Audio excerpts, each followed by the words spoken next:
ମିଛ ନୁହେଁ ସତ ଘଟଣା। ହୁଏତ ଲୁଚେଇକି ରଖିଲେ ଲୋକମାନେ କହିବେ ଯେ ମିଛ କଥା ବୋଲି। ଭୋର 5ଟାରୁ ଆସି ସେ ଦୋକାନ ବାଲିକି ଶାଗୁଆନୀ ବଗିଚା ଭିତରେ ୱେଟ୍ କରିବା ଗୋଟେ ଖୁସିର ଖବର। ଆଉ ଗୋଟିଏ ଅନୁରୋଧ ରହିଲା, ଆପଣ ଭଲରେ ଖୁସିରେ ରୁହନ୍ତୁ। ଆଉ ସେ ହୋଟେଲ ବାଲି ସାବିତ୍ରୀ ଭଲରେ ଖୁସିରେ ରହୁ। ଭିତରକୁ ଯାଉ ବାହାରକୁ ଆସୁ ତାକୁ ଦେଖି ସାରା ଜୀବନ କାଟିଦିଅ। ଆମେ ଗୋଟେ ପାଗଳ ଥିଲୁ। ଗୋଟିଏ ଅନୁରୋଧ ରହିଲା, ସାରା ଜୀବନ ମୋତେ ମେସେଜ କରିବନି।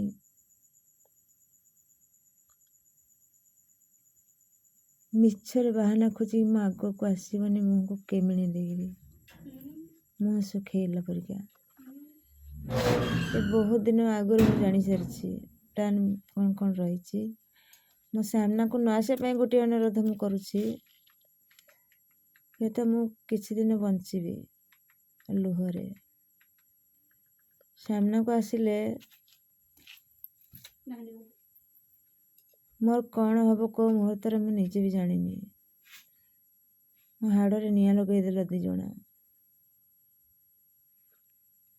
ତେଣୁ ମୁଁ 2 ଜଣକୁ, ମୁଁ ତାକୁ ହିଁ ଦେଖୁନି, ତା ସାଇଡ଼ରେ ଯାଉନି। ସେ ଥିବା ବେଳେ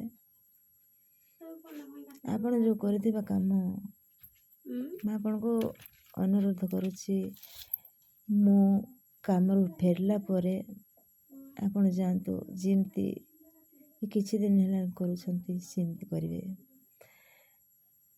ମୁଁ ଯେମିତି କାହା ମୁହଁ ନ ଦେଖେ। ଗୋଟିଏ ଅନୁରୋଧ।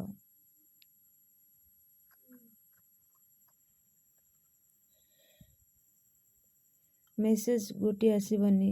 ମୁଁ ଯାହା ବି ଭୁଲ କରିଛି ହାତ ଯୋଡ଼ି କ୍ଷମା ପ୍ରାର୍ଥନା। ତେଣୁ ଗୋଟିଏ ବି ମେସେଜ ଆସିବନି ମୋ ମୋବାଇଲକି। ଭାଙ୍ଗି ଯାଇଥାଉ ମୋ ମୋବାଇଲ, ଯାହା କିଛି ହେଇଥାଉ ମୋ ମୋବାଇଲ। ଯିଏ ଯାହାକୁ ଦାନ ଦେବା କଥା, ଶାଢ଼ୀ ଲୁଗାପଟା ଯେତେ ଅଛି ସେ ସାବିତ୍ରୀ ଦିନ ଯେମିତି ଦେଇଥିଲ, ଆଉ ଗୋଟେ ଦିନ ବି ଦେଇଥିଲ କଳା ଲୁଗାଟେ, ସେମିତି ଯାହା ବି ଅଛି ଦାନ ଦେବାର କଥା ସେ ହୋଟେଲ ପଛପଟକୁ ଯାଇକି ଦେଇଦିଅ। କେହି ଜାଣିବେନି। ଦର୍ଶନଟା 6ଟା 7ଟାରୁ ଆରମ୍ଭ ହବ। ଗାଧେଇକି ଆସୁଛି ନା ସେ, ଆମେ ଅଗାଧୁଆ ଯାଉଛୁ।